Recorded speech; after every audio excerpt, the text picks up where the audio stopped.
And now to some positive health news. Nigeria's under-5 mortality rate has decreased from 157 to 132 deaths per 1,000 live births, with slight reduction in infant mortality rate from 75 to 67 deaths per 1,000 live births in the past decade. This was revealed by the Minister of State for Health, Dr. Olorunimbe Mamora, during the dissemination meeting on the context, findings and implications of the Nigeria Global Exemplars in Stunting Reduction and Countdown to 2030 country case studies in Abuja. We join our health correspondent Lois Abbasambo for details. Minister of State for Health, Dr. Olorunimbe Mamora, said government is aware of the under-5 mortality rate data in the National Demographic Health Survey 2018 and has redoubled its efforts on concrete interventions as a charge to achieve universal health coverage. Nigeria made about a 7-point drop in stunting rate from 43.1% in 1990 to 37% in 2018.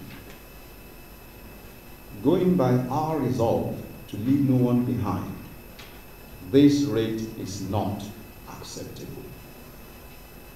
Our commitment to achieve universal health coverage puts on us the responsibility to redouble our efforts on concrete interventions that will indeed insulate our children from stunting and other morbidities. And recommendations from the Stunting Exemplar study will go a long way to supporting the government and stakeholders with sound evidence that can influence and shape programming on policy making on stunting in Nigeria. Dr. Mamora said although some achievements have been made in the past, there is still room for improvement.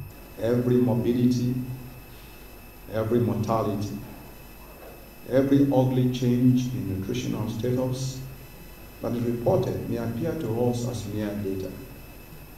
But to the families concerned, it is a root termination of their joy and expectations. And some may never recover from it.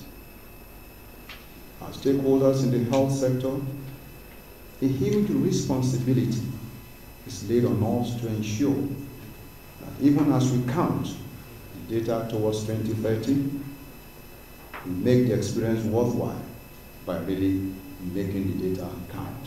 Co-director of the Center for Global Child Health, Dr. Zulfikar Bukta, said the country needs to amend the terms of nutrition across all sectors. We don't look at our children as newborns only, or as young infants, or as young children or school-age children and adolescents.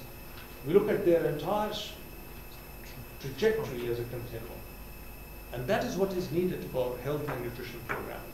And I think what you will find from our case study in Nigeria is that indeed there are messages for improving health and nutrition that go across the life course and also go across generations. Stunting is the impaired growth and development that children experience from poor nutrition, repeated infection and inadequate psychosocial stimulation. The Stunting Exemplar study seeks to emphasize the initiate interventions that will exempt Nigerian children and other morbidities. Lois Abbasambo, ASO Television News.